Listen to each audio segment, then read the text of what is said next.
ایک شخص کہا کرتا تھا کہ میں عوام کے لیے آلو پیاز ٹماٹر کے ریٹ پتہ نہیں کرنے نہیں آیا. تو آپ یقین کریں کہ میرے دن کا زیادہ تر حصہ آلو پیاز ٹماٹر آٹے کے ریٹ کم کرنے میں لگتا ہے. پورا دن کا میرا جو حصہ ہے وہ اسی میں لگتا ہے. میرے آفس کے اندر ایک اسکرین ہے, لائیو اسکرین ہے, جس کے اوپر تمام ریٹس جو ہیں وہ چل رہے ہوتے ہیں. اس میں آلو پیاز ٹماٹر چکن آٹا دالیں فروٹ سب کے ریٹس چل رہے ہوتے ہیں, اور میں اس کو لائیو دیکھ رہی ہوتی ہوں. اور جہاں مجھے پتہ چلتا ہے کہ کسی چیز میں اضافہ ہوا ہے تو میں فوراً پوچھتی ہوں کہ اس کی کیا وجہ ہے. اور پہلی بار دیکھیں, مہنگائی ایک دفعہ جب ہو جاتی ہے تو اس کو واپس جو لانا بہت مشکل کام ہے, کوئی آسان کام نہیں ہے. لیکن اللہ تعالیٰ کا فضل یہ ہے کہ جب پاکستان مسلم لیگ نون کی حکومت آتی ہے, اور صرف یہ پاکستان مسلم لیگ نون اور نواز شریف کی حکومت میں ہوتا ہے کہ لوگوں کے لیے جو ان کے روزمرہ کے استعمال کی چیزیں ہیں, ان کے کھانے پینے کی اشیاء ہیں, ان کے ریٹس کم ہوتے ہیں. کبھی نہیں سنا کہ 25-30 روپے پہ روٹی ہو اور وہ 12-13-14 روپے پہ آ جائے. کبھی سنا آپ نے یہ؟ اس کی وجہ یہ ہے کہ میرے والد جب وزیر اعظم تھے تو میرے دادا مرحوم ان کو یہ کہا کرتے تھے کہ آٹے کی روٹی کی قیمت آپ نے بڑھنے نہیں دینی. اور آج میرے والد روز مجھے یہ جو ہدایت کرتے ہیں کہ آپ نے آٹے کی قیمت جو ہے, روٹی کی قیمت جو ہے وہ بڑھنے نہیں دینی. اس کی وجہ یہ ہے کہ غریب جو ہے وہ صرف روٹی کھاتا ہے, روٹی کے ساتھ وہ کچھ بھی کھا لیتا ہے لیکن وہ روٹی کھاتا ہے. تو میری پوری توجہ یہ ہوتی ہے کہ اسی چیز پہ ہوتی ہے کہ آٹے کی اور روزمرہ کی جو اشیاء ہیں ان کی قیمتیں ہم بڑھنے نہ دیں. تو مہنگائی میں یقیناً کمی ہوئی ہے.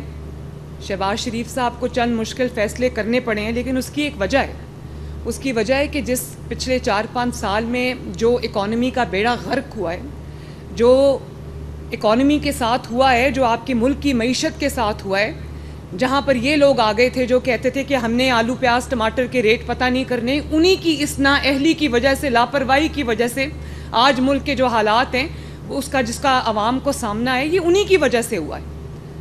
لیکن ہم وہ لوگ نہیں جو 4 سال یہ رونا روتے ہیں جی وہ یہ پچھلے لوگ یہ کر گئے تھے تو آج یہ ہو گیا. حالانکہ ان کو ایک ترقی کرتا ہوا پاکستان ملا تھا, ہمیں ترقی کرتا ہوا پاکستان نہیں ملا. ہمیں نواز شریف کے دور میں 2013 سے 18 تک جو ترقی ہوئی تھی اس کے بعد تنزلی کی طرف جاتا ہوا پاکستان ملا تھا. لیکن اللہ کا شکر ہے کہ نہ صرف ڈالر سٹیبلائز ہوا ہے, اکانومی سٹیبلائز ہوئی ہے, مہنگائی میں کمی آنے لگی ہے.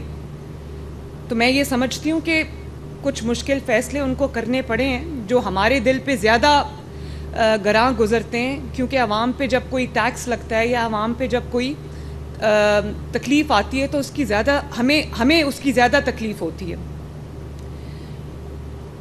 میں انشاءاللہ تعالی جو کچھ بھی ہم کر سکیں گے ہم کر رہے ہیں, کریں گے بھی. بجلی کے بل بڑھے ہیں تو ہم نے ایک پاکستان کی تاریخ کا سب سے بڑا ہم سولر منصوبہ جو ہے وہ پنجاب لے کے آ رہا ہے, جو 0 to 200 یونٹس کے یوزرز ہیں ان کو پہلے بھی بجلی سبسڈائز ریٹس پہ ملتی ہے, ہم ان کو فری سولر دینے لگے ہیں. اور 200 سے 500 یونٹس تک کے جتنے بھی یوزرز ہیں ان کو انشاءاللہ تعالی ہم سولر پورا ایک سولر سسٹم دیں گے, جس سے ان کے بجلی کے بلوں میں کم از کم 50% جو ہے وہ کمی ہوگی انشاءاللہ. اور 5 سال کے بعد جب وہ اپنی آسان اقساط ہیں, ہم نے زیادہ اقساط نہیں رکھی, وہ اقساط کو وہ جو قسط آپ دیں گے مہینے کی وہ ہم نے انکلوڈ کی آپ کے بل کے اندر, یعنی کہ اس کو ڈال کے بھی آپ کا جو بل ہے وہ تقریباً 50% کم ہوگا.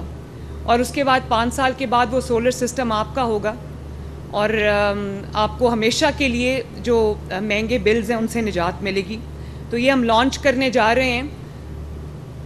یہ تقریباً کوئی 50 لاکھ کے قریب یہ یوزرز ہیں 500 یونٹس تک کے. تو انشاءاللہ تعالی ہم سب کو کیٹر کریں گے. یہ تقریباً 600-700 بلین روپے کا منصوبہ ہے.